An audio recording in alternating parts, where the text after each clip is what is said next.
Okay, so we're doing two sections today. One of them is using slope-intercept form, which I know you've done before. And the other one maybe you haven't done, that's parallel and perpendicular lines. How many recall doing perpendicular lines?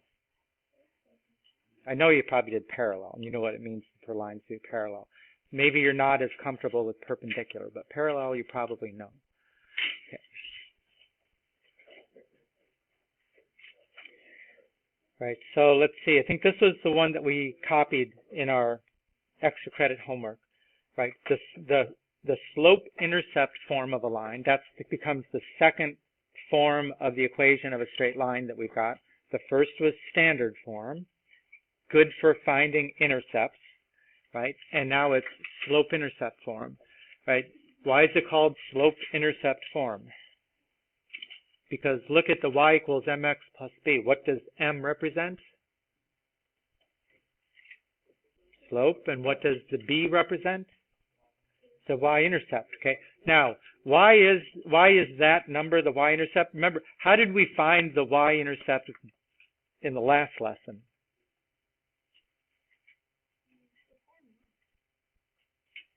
We substituted x equals 0, right? The y-intercept on the y-axis, x equals 0.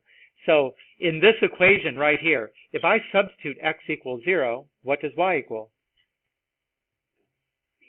B, because that makes this whole term 0, right? That's why this constant term here is the y-intercept, right? Because when you substitute x equals 0, that whole term goes away. So what we learned now is that we've said up till now that to graph a line we need 2 points. Well, now we actually don't necessarily need 2 points.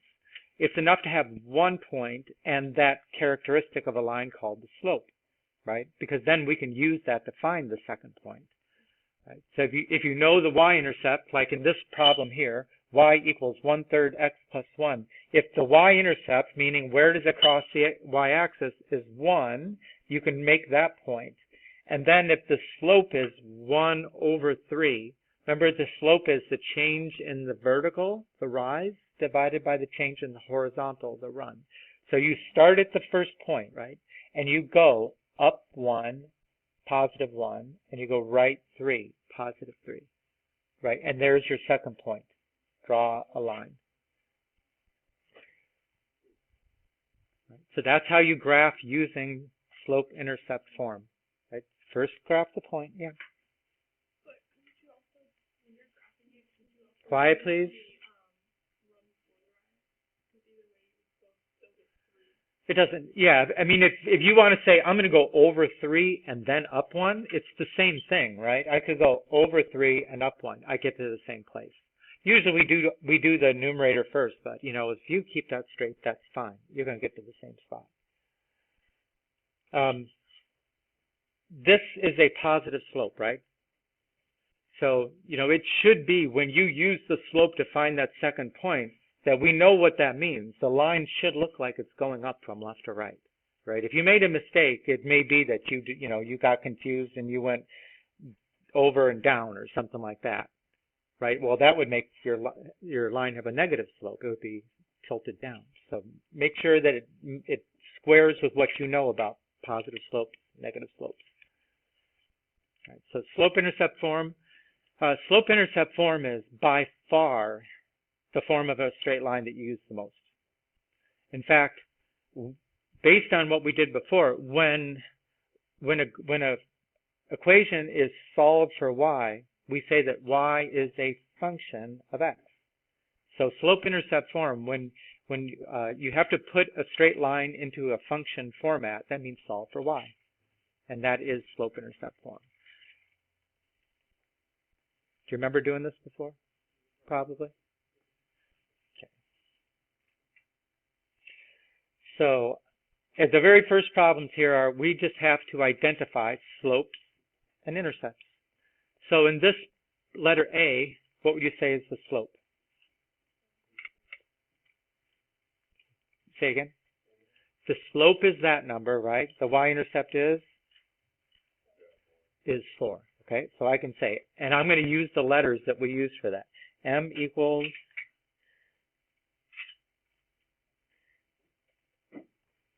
There we go. M equals 3, B equals 4. What about letter B? Can I say what the slope is? Is that in slope-intercept form? Letter B? What form is that? It's the standard form. It's not the slope-intercept form.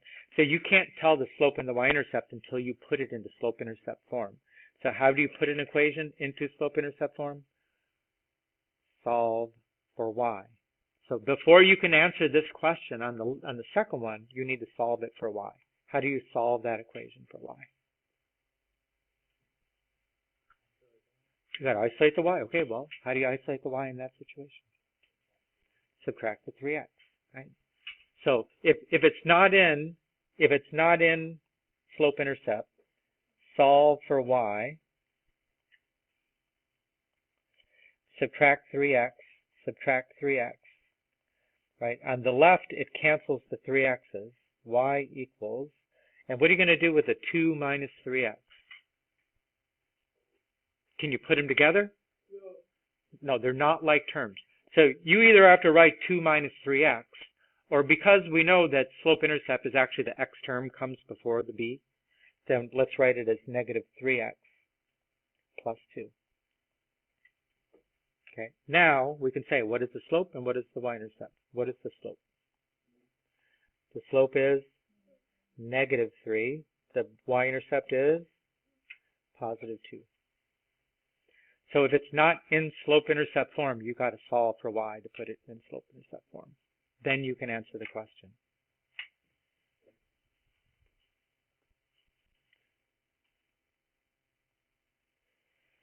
Okay, so I'm going to do that. I'm going to do the number 2, and then you're going to end up doing the number 1 and the number 3 as you tries. Okay, so on number 2, definitely not in slope-intercept form. So I'm going to subtract 3x, subtract 3x,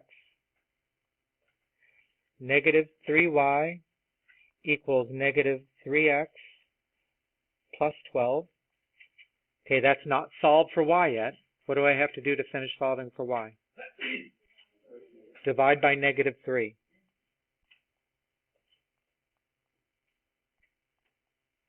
So y equals negative 3 over negative 3 is 1, so I can just say x. And 12 over negative 3, negative 4. Okay, now I can answer the question. What is the slope? What is the slope, the number in front of x, when you don't see a number in front of x? It's 1. The coefficient is 1 if you don't see a number there. So the slope is 1. And what is the y-intercept? Negative 4. Okay, so try to do the 1 and 3. Number 1 is already solved for y, so that should be pretty straightforward. What was the slope on the first one? M equals 5. What is the b? Negative 3. Okay, this one is not solved for y, so you solve for y. How do you isolate the y? Subtract x. Now we've got 4y equals negative x plus 6. Last step, divide by 4.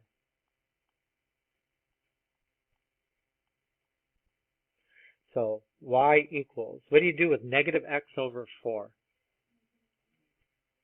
Negative 1/4, right? If you got it, the negative x with it over 4, I mean, we need something that's a fraction that's going to tell us how we go up and over. So you need to write it like negative 1/4 x. And then 6 over 4, a lot of you turned it into 1.5, which is fine. Or you could say what's the simplest fraction? 3 halves. So now what is the m? Negative 1/4. What is the b? 3 over 2 or 1.5. I mean, having the y-intercept as a decimal, that's actually pretty good, because somehow you got to figure out like where on the axis are you going to put it. You know, so having that as a decimal is okay. But the slope, really, you would like to have that as a fraction. So you can go up and down according to the numerator, left and right according to the denominator.